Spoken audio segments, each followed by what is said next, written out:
Cumprimento o António Nogueira Leite.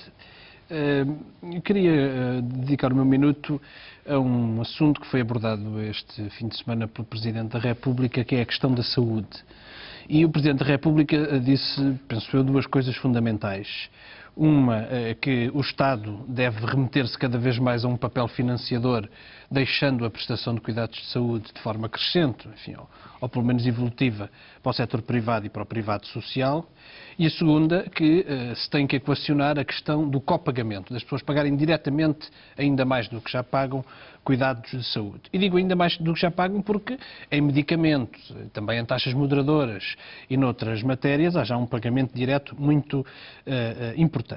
Eu queria contestar esta linha porque esta linha, para além de inconstitucional, leva à destruição do Serviço Nacional de Saúde como garantia do direito à saúde dos portugueses. Porquê?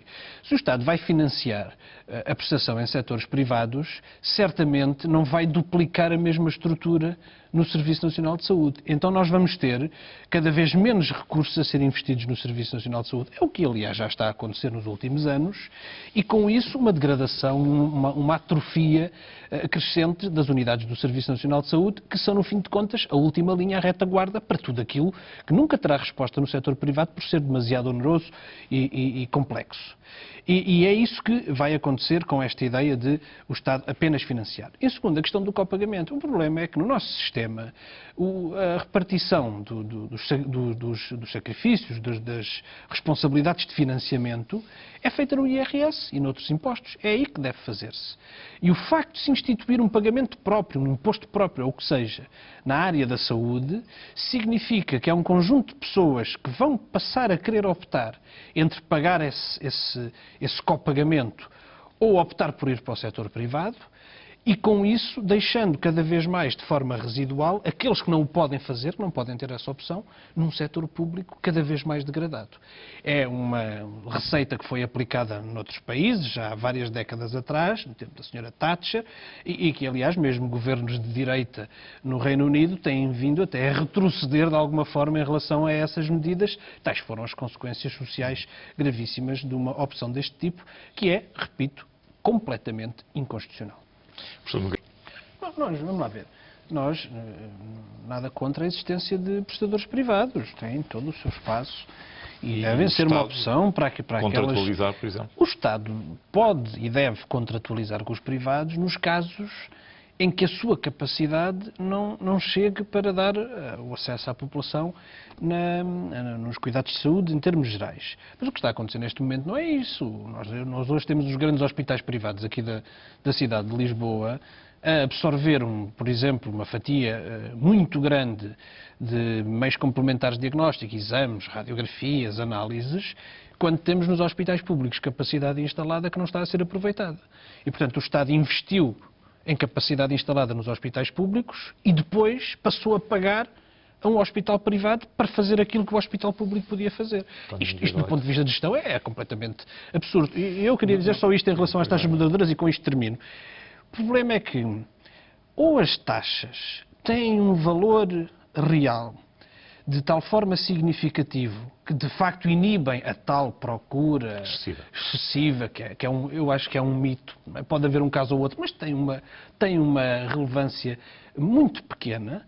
Mas se é assim, então vão inibir algumas pessoas de aceder a esses cuidados de saúde, mesmo podendo, mesmo precisando deles, ou então elas são tão baixas e tão pouco significativas que não têm nenhum efeito. Portanto, e não há meio termo entre estas duas opções. E o que está a passar agora é aumentar exponencialmente as taxas moderadoras, que já têm, em alguns casos, valores bastante significativos. Mas tem emprestado. Bom, eu sobre isto, em primeiro lugar, queria dizer, já foi aqui referido, que, sem querer ser ofensivo, enfim, de repente, nos últimos dias, o rebanho mudou de discurso. Até aqui tínhamos todos que respeitar as agências, que elas observavam-nos, tínhamos que trabalhar para estar bem vistos junto das agências. Isso era o alfa e o ômega da política nacional, da política económica, da política financeira. De repente, toda a gente exorciza as agências de rating. E, portanto, eu quero denunciar também essa absoluta hipocrisia em que vivemos, e em que vivemos antes e em que vivemos agora. Até o Sr. Presidente da República, que já falou noutras alturas de forma bastante diferente em relação às agências de rating, teve esta frase curiosa que foi passar a referir-se a elas como as agências de rating norte-americanas. Portanto, elas agora finalmente têm uma nacionalidade para procurar acentuar esta ideia da Europa, enfim, da resposta da Europa. A Fitch é bastante europeia. Eu quero dizer o seguinte. Em primeiro lugar, as agências não são necessárias para nada para o mercado da dívida pública.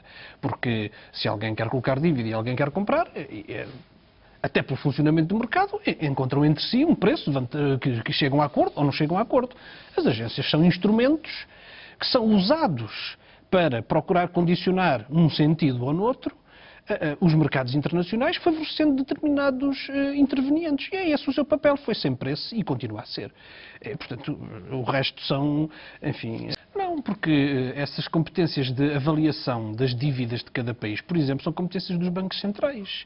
Essa avaliação. Agora, porquê é que há de haver uma entidade que diz para todos os que querem comprar e vender, este país é melhor, este país é pior? Como se cada comprador e cada vendedor não tivesse capacidade para analisar essa situação. É evidente que quem tem esse poder a nível mundial condiciona o mercado. E depois eu quero dizer ainda outra coisa, em relação ainda ao crash bolsista, ou que se queira chamar à quebra bolsista de hoje. É que esta situação tem, no nosso país, uma consequência muito concreta, que é baixar o preço das privatizações que estão previstas. Isto é, nós já estávamos numa situação em que era evidente, para além de todas as questões que têm a ver com o caráter estratégico destas empresas, enfim, mas isso será outra discussão, nós já estávamos a ver que elas iam ser vendidas por um valor muito abaixo do seu valor real. E esta operação baixa o seu preço e permite-lhes, como acontecerá com esta manobra que aqui foi relatada do Credit Suisse, permite que o comprador vá comprar por um preço muito mais módico, uma riqueza bastante grande. Só uma última questão em relação à solução, à ideia da solução europeia. O problema é qual vai ser a solução europeia? Criar uma agência que aplica os parâmetros do Banco Central Europeu, do Pacto de Estabilidade, estas regras que determinam o atrofiamento das economias menos desenvolvidas, como tem acontecido nos últimos anos. Porque seriam essas as regras. E, portanto, pôr na ideia de uma agência europeia uma espécie de confiança de que a partir daí haveria uma avaliação justa das dívidas soberanas dos países, designadamente aqueles que estão em maiores dificuldades, é também um grande lirismo, porque, obviamente, essa agência, com a correlação de forças que hoje existe, não deixaria de aplicar os mesmos critérios que aplica o Banco Central Europeu, que aplica a Comissão Europeia, critérios estritos de regras de déficit, de regras em relação aos mercados, que prejudicam e inibem o desenvolvimento das economias menos desenvolvidas. Bom, isso quase parece... Quase parece aquilo que o PCP disse na campanha eleitoral, que é sem renegociar a dívida e alocar uma maior capacidade de investimento na economia produtiva, nós não vamos sair desta situação, porque vamos acumular dívida, vamos ter mais dificuldades adiante porque temos recessão e depois com recessão temos menos riqueza, não conseguimos pagar os juros, aliás, altíssimos que nos estão a ser impostos. Hoje a Grécia anunciou, divulgaram-se os dados do déficit público, mais 28% em relação ao maio do ano passado, com uma subida grande, com uma descida grande da receita, porque a recessão é enorme, e com uma subida grande da despesa, com uma grande parte motivada pelos juros. Portanto, isso é absolutamente incomportável.